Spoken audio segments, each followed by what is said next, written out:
The chair recognizes the gentleman from Pennsylvania, Mr. Rothfus, for 5 minutes. Thank you, Mr. Chairman, and thank you, gentlemen, for being here today. Again, let me also echo my thanks to the department and the FBI for the tremendous work that's being done in Western Pennsylvania as we grapple with any number of issues, from the heroin epidemic to cyber issues, et cetera. I want to go to Mr. Rosenstein. The IG report noted that there were discussions about whether to employ a special counsel, but Mr. Horwitz's recent testimony was that Attorney General Lynch made the decision that she did not need to recuse. Furthermore, on page 5 of the report summary, the IG's team said, quote, we did find evidence that Comey never seriously considered requesting a special counsel. Do you think that Attorney General Lynch should have recused herself, especially after meeting with former President Clinton on the tarmac in Arizona? Congressman, I don't have any opinion about that. I would recommend you ask Attorney General Lynch. I don't know what her state of mind was. What level of interaction can an Attorney General have with a potential witness of a criminal investigation before they should recuse themselves?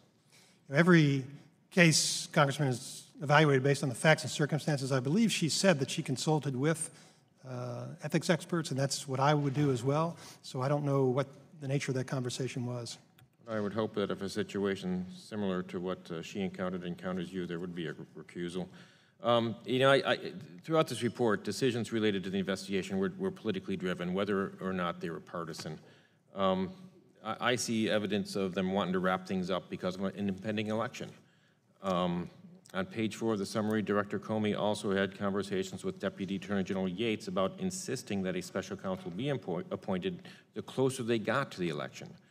But his statement to Yates was really to pressure the DOJ to induce the department to move more quickly to obtain the Mills and Samuelson culling laptops and to complete the investigation. I see decisions with respect to Director Comey's statements on July 2nd, October 28th, all driven by politics. And so we just had a conversation about whether what's going to control the timelines of investigations. Again, I see politics driven throughout this. Do you not? Congressman, I do. If I could address the preface to your question, Attorney General Sessions and Director Wray and I have an understanding that we're going to have a candid relationship. We recognize some of the things that went wrong may have involved personal interactions between leaders of the department. That's not going to happen on our watch. With regard to the Inspector General's report, I wasn't there. The Inspector General did a very thorough investigation. I would have to respect his conclusions. A little bit about the special counsel. How is the power of the special counsel limited?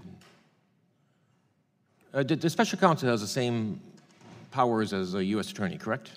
Within the scope of his responsibility, yes. A U.S. attorney can be discharged at will by the president?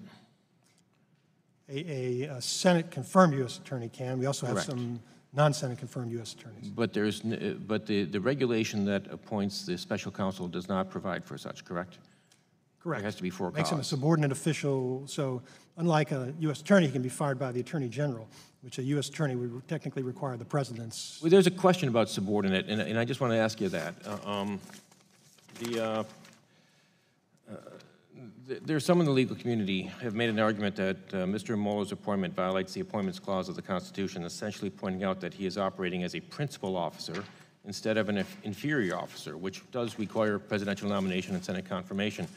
Are you aware of these arguments, and do you have an opinion on them? Yes, I'm aware of the arguments.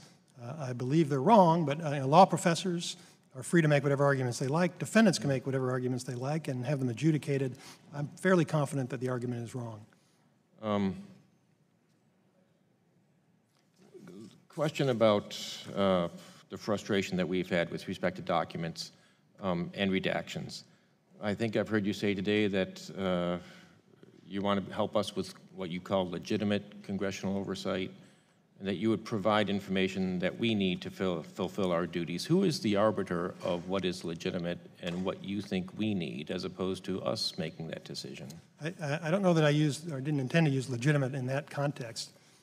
All what you're doing is legitimate. The question would be whether or not a particular document was withheld for a proper reason. And my understanding, Congressman, I know you aren't personally involved in these discussions, Mr. Lausch is. My understanding is that we actually have a fair amount of agreement with regard to... Understand where this is all coming from, because we see things that are redacted that should Yes. have been redacted, things that are redacted to protect somebody at the FBI, whether it has to do relationship with Strzok and the judge, or with respect to the credibility of a witness in the Flynn investigation. They're redacted, they shouldn't have been, and that it just adds to our skepticism. Yes, and documents are withheld, and then you go out and say something about extortion. And extortion, Well, I'm I looking at wasn't the referring elements. just to the documents, sir. Well, I I was referring to other threats that have been made. a crime. I think the word was extortion, and I mean, isn't there an element of money or property of value in that? And again, it adds to the environment that has not been helpful as we look for the information, as we conduct our legitimate oversight. No, I appreciate that. I think what I said was something to the effect that the department will not be extorted. It wasn't an allegation of crime. Well, again, you have to use your language. Come on, sir. you're a prosecutor. You know that term is loaded. No, I understand, Congressman, but I don't think anybody thought I was accusing anybody of a crime. My point is that we have to do the right thing. People are going to make criticisms. People are going to make threats.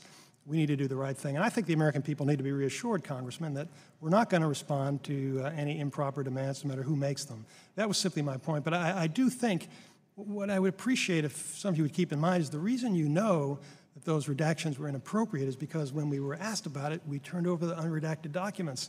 We weren't trying to hide anything. Now, somebody may have made a mistake in the redaction process, and as I said, I acknowledge that, but I see my time has expired. the FBI was following protocols for these redactions that we determined were wrong, and we changed them. So I think we've resolved that, and so I believe that we're acting in good faith. I think the folks we're dealing with understand we're acting in good faith. I met personally, along with Director Wray, with Chairman Goodlatte and Chairman Nunes and Speaker Ryan, and they brought to my attention some specific items which we're addressing. So I believe, Congressman, that we are complying with valid oversight requests, and we're going to provide you everything that's relevant and appropriate for us to provide.